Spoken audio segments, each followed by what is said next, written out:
Welcome to Classic Car Cave, and welcome to all classic car enthusiasts. For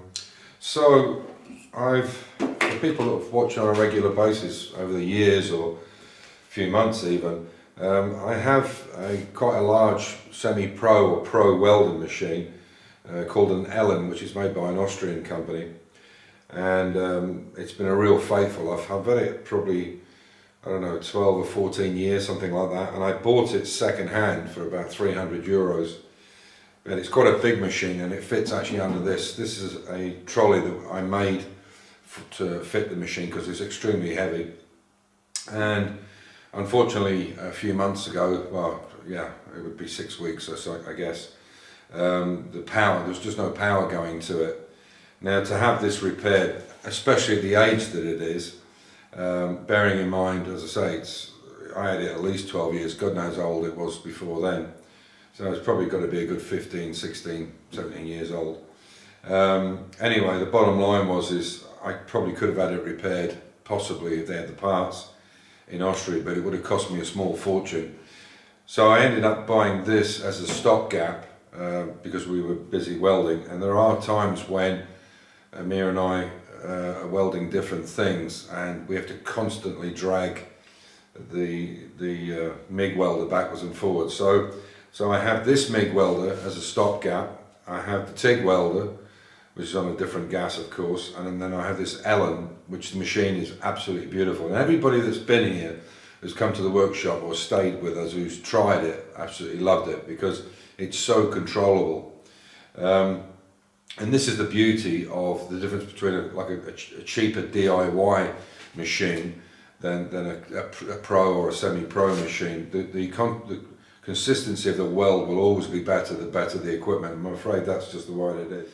Anyway, a friend of Amir's who goes from Bosnia to Germany and back constantly picked it up on the Friday that Amir left and took it down there. And I called him, I don't know, 3 or 4 days ago, I think it was, and said to him, how's it going on? And he sent me a WhatsApp saying, oh yeah, we can fix it, but it's going to cost 250 euros. And I said, well, a new machine of that size is 2,500–3,000 euros, so 250 is well worth it. And then he wrote back and said, no, I'm just joking. The machine is fixed and it's 10 euros. I mean, what can you say? Yeah. You know, I guess that's the difference, you know, in a country like Bosnia where people are repairing things now, are still repairing things, whereas everywhere else we live in a disposable world. It doesn't work anymore, we chuck it away.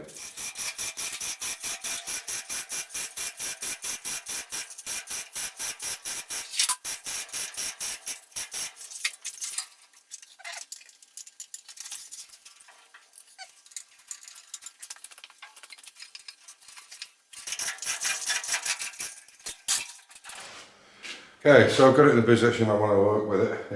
It's nice and stable, but I'll keep the chain on it just in case as a backup. So this is one of the brackets that has to go on the car. This actually supports the gearbox as well, and also the coupling. There's a coupling goes across here for the gear shift. There's only 3 gears on this. I mean, obviously it's 1930 something. It's 3 gears, 3 forward gears and a reverse, and probably around about 30 horsepower, I'm not sure exactly. Anyway, but what I'm going to do is, you can see this bracket, I've got these bolts that are the correct size for it. You can see they're a little bit big.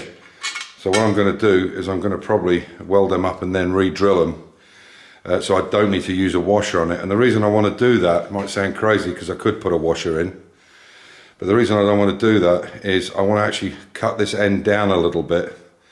But rather than cut it, what I'm going to do is actually bend it so that this end comes up and then weld the corners so it's got a bit more strength in that corner. It's not really doing a massive amount. It's actually not, it is holding the gearbox up to a certain extent, but so is the main structure of it, which I'll show you. So that's what I'm going to do with this and with the pedal box side. But basically what I need to do here is this will fit in like this. So what I'm going to do now is I'm going to cut that box section out, half of it. I'll do one side obviously. Then I'll line it up modify this slightly so I've got even more movement, and then I'll re-box it back in again. So what I'm going to do is, this is 4 centimetre box, so I'll get some probably 3 centimetre box and make an insert inside it, so that now there's basically like a U shape. And then what I'll do then to finish off is I will make a bracket, so when this is actually sat inside, I'll make a bracket that goes across here and bolt it across there, so it'll give it some more, even more rigidity. Chances are it won't come back out. But if anybody, as I said from the start, anybody wants to take this cab off or make it into you know, a hot rod, then they can take the cab off without any touching any welding. They can just take everything apart with nuts and bolts. So I'll start on this side and then I'll show you how I'm going to do it.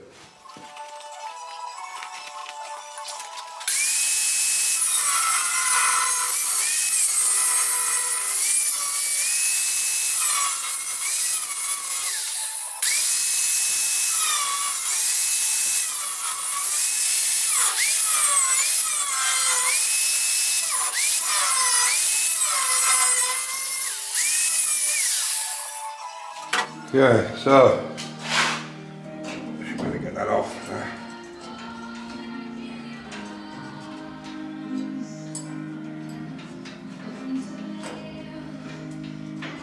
Clean it up.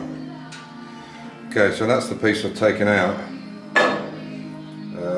We should be able to get the other. Where is it now? So what I'll do is I'll clean that up now, and then I'll build a new wall inside it. And I'll show you what it looks like when it's done. You can see the piece that I've cut out there. So I've cleaned it all up, and what I've done is I've made this piece. So this was the bit that I cut out, and I'm going to use this strength of the angle for it to make it stronger, and I can get a good weld on it. And this will fit inside now. Well, hopefully it will. I've got it on camera. So basically what I have to do is shove that into there. And yeah, and you can see that it actually fits right on the edge, so I can weld that up and weld these edges and square it all up at the same time. So what I'll do is I'll put that into place, then I'll drop it down inside. Yeah, so that's all level now. So I'll get that tacked in and I'll clean it up, and it's not going to go down, is it? No. So I'll bring up this piece, and this then will fit inside there. This actually goes, yeah, it goes like that. That's why it's tapered at an angle. So that goes inside, and that should fit. Well, let's hope. So I'll get that one in, and that's a nice fit there now, right on the edge. I can get a really good nice weld. Sorry, it's hard to see through the camera and look at what you're doing. And I can get that in, and there we go. I can push it inside there, so you can see it's actually inside that piece as well. Get a nice, really nice weld on that.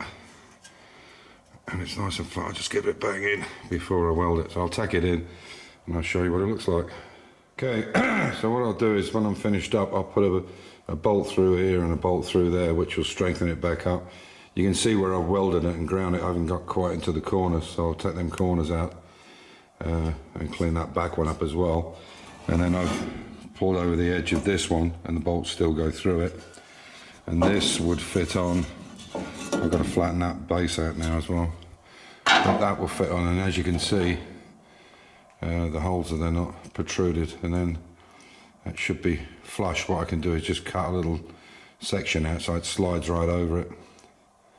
And I think that'll do the job. The bracket, the way it goes together, it's only got one bolt in each side, but you can see it's together. And there you can see it's just held in with this, but it's not held in, but just clamped. So you can see there's enough room there to go up and down. And then by the time I put the piece in there, which I'll do the same thing again, I'll use the piece I cut out to go inside and then make two sides for it. And if I can do this with one hand, it won't fall out. Yeah, it will. Let me just take this off. It's a bit hard to film with one hand. Hang on.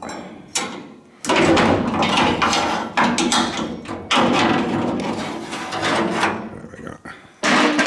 Okay, you can see that's how it looks. I'll put the light on it so you can see what we're doing. So you can see that's the bit I've cut out there. And we'll do it all the way back. I'll do the same on that side, but I know that that bracket now fits, and I'll try it on the car. I had to take the pedal box out because it was a bit heavy to handle. So this now fits on here. So I'll line them two up. Line those two up. Actually, what I'll do, I think I'll stretch this out because they've got elongated holes in them. Stretch them out just to double make sure that they go in. But that's how it would go in under the floor, and obviously we need to put this back in because the gearbox is mounted here, on these 4 spots here, and then obviously the gear lever. I need that back in because we can't build the floor without that. The next video will be on the XK150 because I've got some bits. So as usual, stay safe, keep the faith, enjoy your hobby, and if you've got anybody interested in classic cars or fabrication, please let them know. Just pass it along to somebody. Take care, be good to each other.